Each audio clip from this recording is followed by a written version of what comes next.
about some knowledge of Muharram.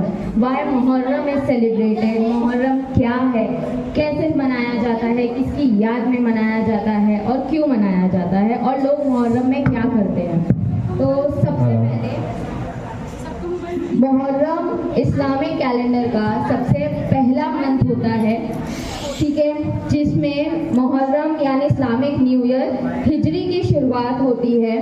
Muslim community के लोगों के लिए ये महीना बहुत अहम होता है क्योंकि इस महीने में हज़रत इमाम हुसैन की शहादत हुई थी और उनकी शहादत की याद में मुहर्रम मनाया जाता है। इस्लाम के मुताबिक हज़रत इमाम हुसैन अपने 72 साथियों के साथ मुहर्रम की 10वें दिन करबला के मैदान में शहीद हुए थे। उनकी शहादत और कुर्बानी को याद किया जाता है, इसीलिए ये मुहर्रम मनाया जाता है। कौन थे हज़रत इमाम हुसैन? हज़रत इमाम हुसैन प्रॉफिट मोहम्मद सल्लल्लाहु अलैहि वसल्लम के नवासे थे। इमाम हुसैन के पिता का नाम अली रज़ी अल्लाह ताला अन्हु था। कैसे मनाया जाता है मुहर्रम? मुहर्रम के 10वें दिन यानी आशुरे के दिन ताजियादारी की जाती है। इमाम हुसैन की इराक में दरगाह है जिसके हूबहू नकल करके ताजिया बनाया जाता है।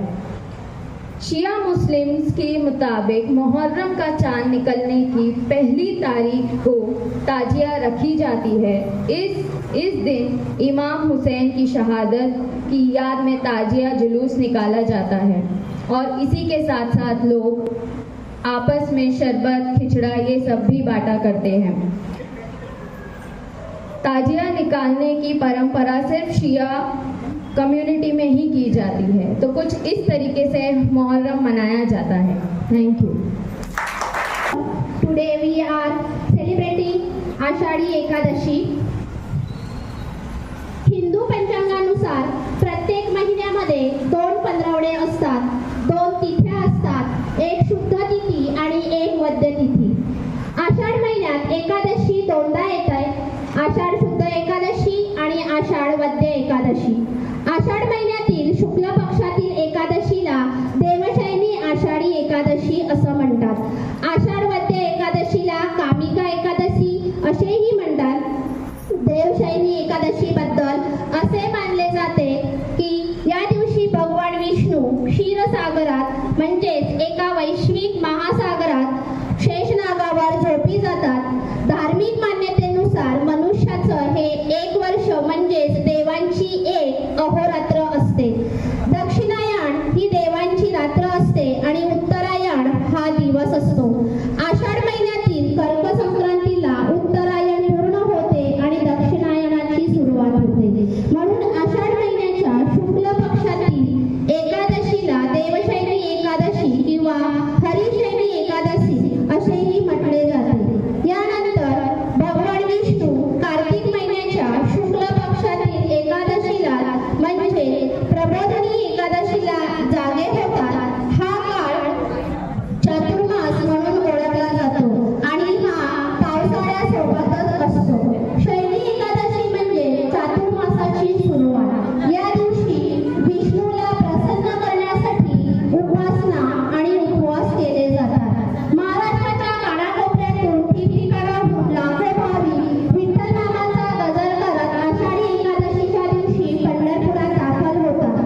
name is Rakhumal. Everyone used to call him Goroba Kaka. In Ter Nagari, Goroba's family were religious. They were potter, Kumbhar by profession. Sant Goro Kumbhar married Santi. They had a baby. Sant Goroba kept remembering Shri Vithala, forgetting his body consciousness in his devotion. One day, Goroba's wife asked him to look after their little baby and went to fetch water. While remembering Shri Vitthal, the small baby came crawling to him in the mud and was trampled in the soil that was going to be used to make the pots. Sant Goroba did not understand that the child was inside the mud and got buried by his own feet. The baby died until his wife brought water. Sant Bai's hum and cry woke up Goroba from his devotion, and they started repenting of what they did and of what happened. Later, by the grace and happiness of Lord Vitthal, the child came alive. Thank you.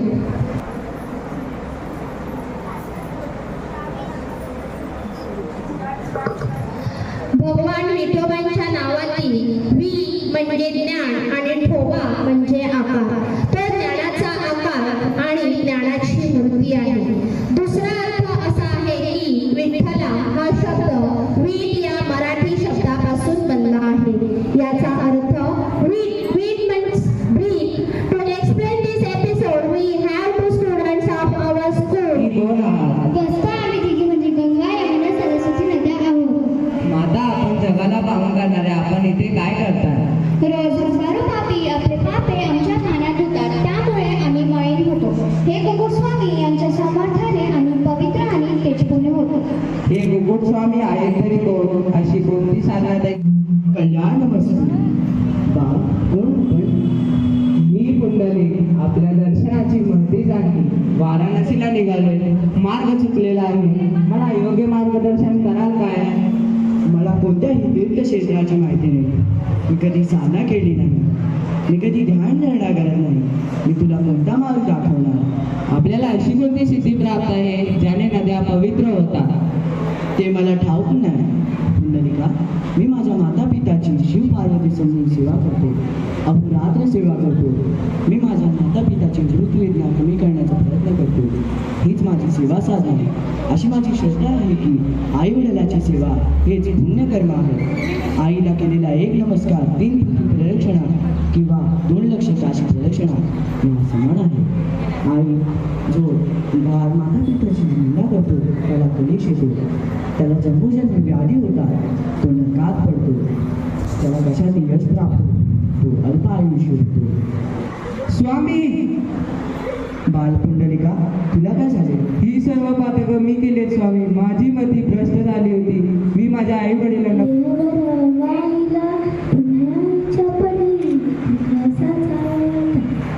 कोण रे बाबा तू? तुला कसलं दुःख झालंय? आम्ही दुःखी. तुला काय मदत करणार? आपल्यासारखाही दुःखी असेल. मी पुंडलिक. पुंडलिका, आई, मला क्षमा कर. मी तुला घरी न्यायला आलोय.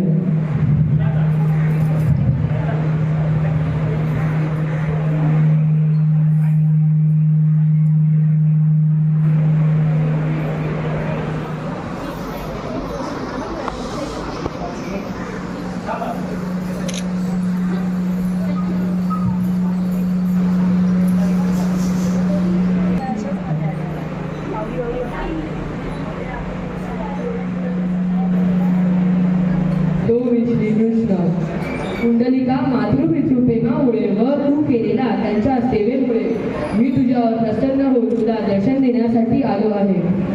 देवा, आपण माझ्या दारी आला. हे माझे परमभाग्य. क्षमा करा, पण मी मातृसेवा झाल्याशिवाय उठू शकत नाही. पलभर थांबा या गरीब उभं राहावं. माझे पित्याची सेवा झाल्याशिवाय मी आपले दर्शन घेऊ शकत नाही. पुंडलिका, कुकुटस्वामीनंतर माता पिताची सेवा करणारा तू थोर तपस्वी होणार आहेस. कोणत्याही साधनेपेक्षा सेवा ही आधीथोर पवित्र आहे. मग तुला जलशुद्धी मिळते. त्यामुळे तीरावर हे स्थान पावन क्षेत्र म्हणून ओळखलं जावं. देवा, या भक्ताचं एकच मागणं आहे. देवा, वी म्हणजे ज्ञान, ठोबा म्हणजे आकार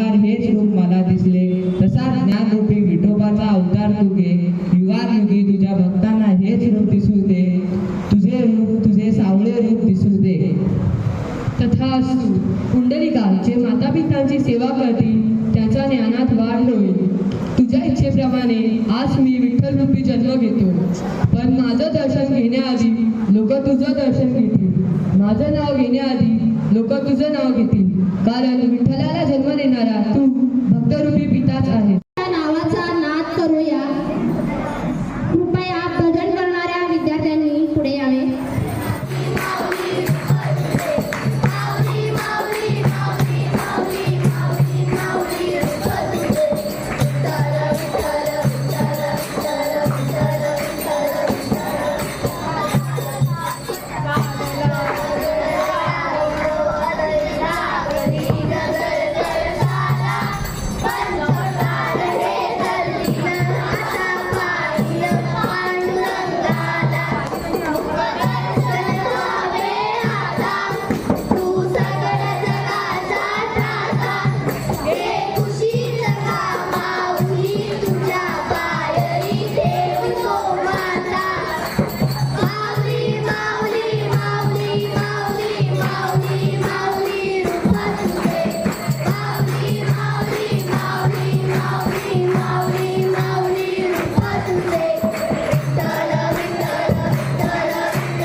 नाही गुण दोष अंगा येत, नाही गुण दोष अंगा येत.